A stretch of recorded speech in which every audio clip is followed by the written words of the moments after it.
Hello mga langga, pupunta nga pala ako sa bus stop. Mag-grocery lang ako ng konti. Bago nga pala ako pupunta sa grocery sa bus stop, tatawid nga muna pala ako. Medyo mahirap tumawid mga langga kasi ang dami sasakyan. Dadaan kasi muna ako dito sa Korean store. Dahil paborito ng anak ko yung seaweed, ibibili ko muna siya rito. So ayan mga langga, nakatawid na tayo. Papasok nga pala ako muna dito sa Kilimart. Ito ang mga store ng mga Korean food. At dito na nga pala ako sa loob, bibili ako ng seaweed para sa aking anak. Pampagana kasi ito sa kain, madami ang kanya nakakain pag mayroong seaweed. Ibalot mo lang sa kanin ang seaweed, ang sarap na ng kain. Isang pack na nga pala ang aking bibilin para mas nakakatipid. Mahal po kasi pag patingi-tingi. Ito isang pack, siyam na ang laman kaya mas nakakatipid kasi mas mura. 145 nga pala isang pack, kaya mas tipid talaga. Seaweed lang po talaga ang aking pinunta rito. Babayaran ko na to sa cashier kasi nga po mas masarap to siya pag kumakain. Pagtapos ko nga po pala to babayaran, tutuloy na po ako sa grocery. Malapit lang po kasi ang grocery dito sa amin. Dito nga lang po pala to sa ganda ng Kilimart mga langga. Lalakarin ko na lang po papuntang bus stop kasi mas malapit lang din naman po. So ayun na nga mga langga, andito na ako sa grocery sa may bus stop. Mamimili ako ng konting kakailanganin namin sa kusina. Kunti lang naman ang aking bibilhin mga langga kung ano lang po ang wala sa bahay at kakailanganin namin. Naubos na po kasi yung aming nabiling stock. Kaya minsan pag may extra ko ng pera, bibili na lang ako ng aming kakailanganin. Para mas nakakatipid at hindi maya-maya bili. Kukuha nga lang pala ako ng magic sarap dahil naubusan na po kami. Kaya pag may extra ako na hawak na pera, ayan, ibibili ko talaga ng aming stock para hindi po kami nahihirapan.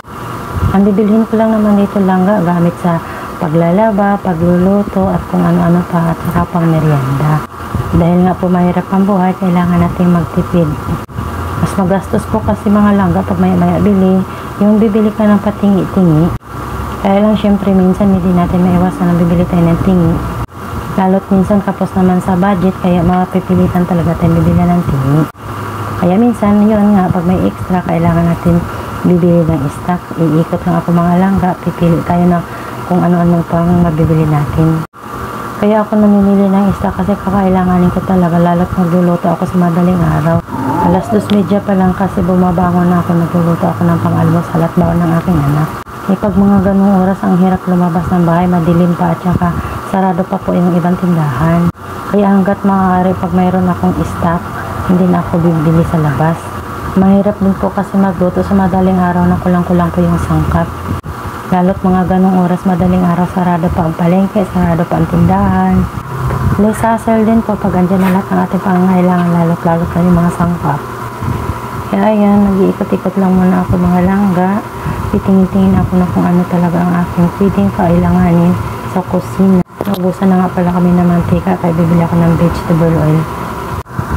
Nasanayan na rin kasi namin pag nag-isa kami ng mga pagkain or ulam, vegetable oil lang amin nakasanayan ipanggisa. Dito nga po pala ako nag-grocery sa may sangandaan sa may bus stop kasi mas mura-mura siya kumpara doon sa ibang grocery. Maraming nag-grocery dito sa bus stop mga langga. Ayan, kukuha tayo ng masko. May paggagamitan kasi ako nito. Lalo kung may tindahan ka, masarap mamili dito sa bus stop kasi yung presyo niya pang masa talaga. Kumbaga sa iba, mas taas ng piso, dito mas mababa ng piso. Ito nga ang mga langga, halos pang kusina ang aking kinukuha. At naubusan na rin po kami ng shampoo, kaya bibili po ako ng shampoo. Sa madaling araw po kasi, nagluluto ako. Ipinagluluto ko ang aking anak ng baon at saka almusal. Kasi po, kung sa opisina po siya kakain, mahal po ang order ng ulam. Siyempre, sayang naman po ang 100. Mahal po kasi ang per order ng ulam sa opisina. Kaya, mas nakakatipid pag kami na lang po magluluto, magpabaon. Kami pa po lahat ang makakain. Dahil wala na po pala akong pangnudnud sa aking mukha at puro alikabok, makapal ang aking face lock. Dahil naubusan kami ng Skinol, ayan, kasama sa budget, charot. So ayan, mag-ikot-ikot pa ako mga langga dahil hindi pa kumpleto ang aking nabibili. At magsisave muna ako kasi itong si ating kung saan yung cart, doon din siya. Kaya iikot muna ako. Dahil naubusan na nga pala kami ng toothpaste, mag-iikot ako, kukuha ako ng toothpaste. So ayan, bibili muna ako ng toothpaste mga langga para naman may magagamit din kami. Wala nga palang sabon dito sa baba mga langga, kaya may aakit ako dun sa itaas. Yung iba po kasi mga produkto dun sa itaas nila dinidisplay. Pero syempre, bago ako aakyat, kukumpletuhin ko muna yung gamit sa kusina. Kaya mag-ikot-ikot lang ako. At dahil wala nga dito sa baba yung iba nating hinahanap, tayo ay aakyat mga langga doon sa itaas.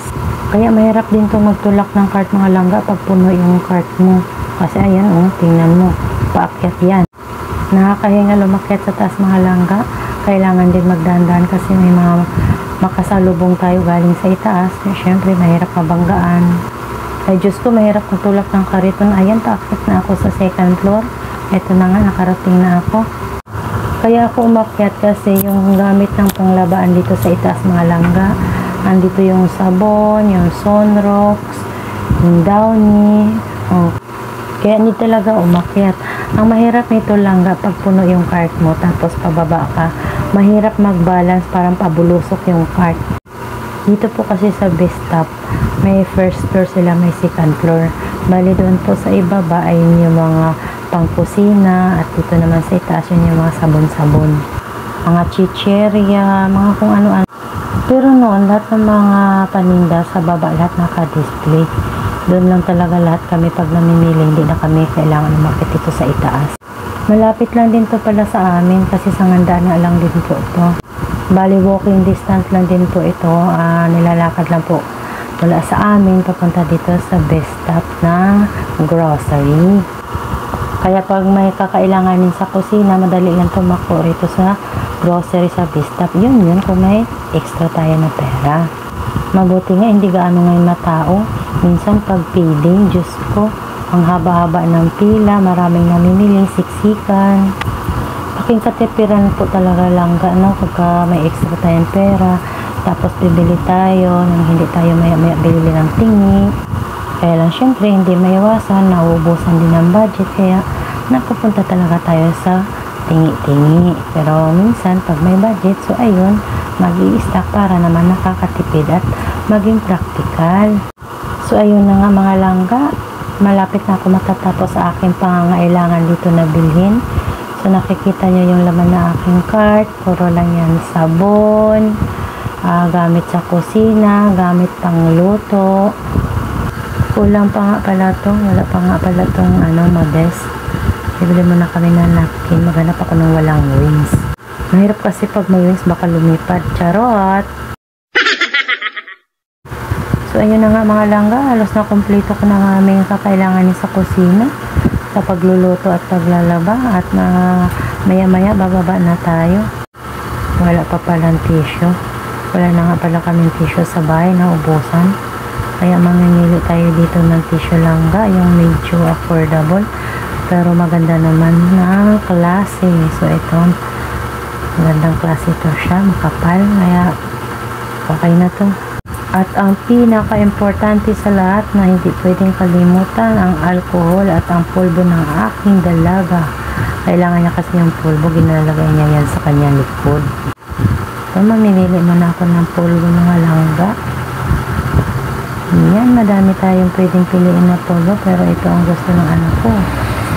Yung kulay white. Yan. Mabango kasi at saka hindi masakit sa ilong.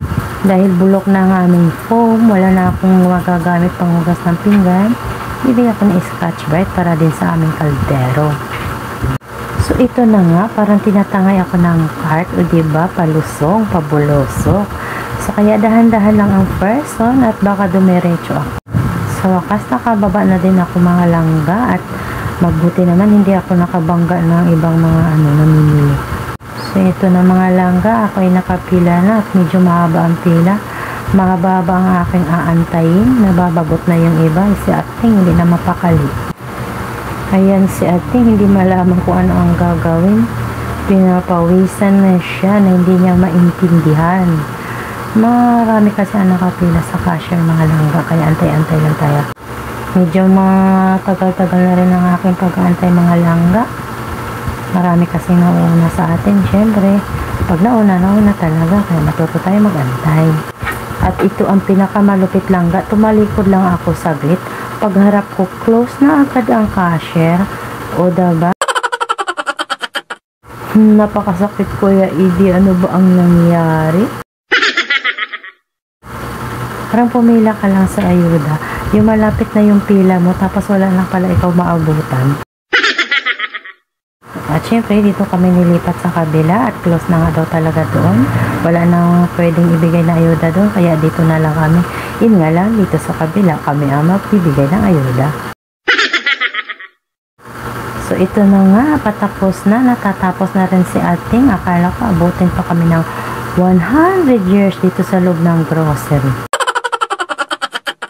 At ito na nga, tapos na ang kwintada at kami ay magbabayad na ng ayuda.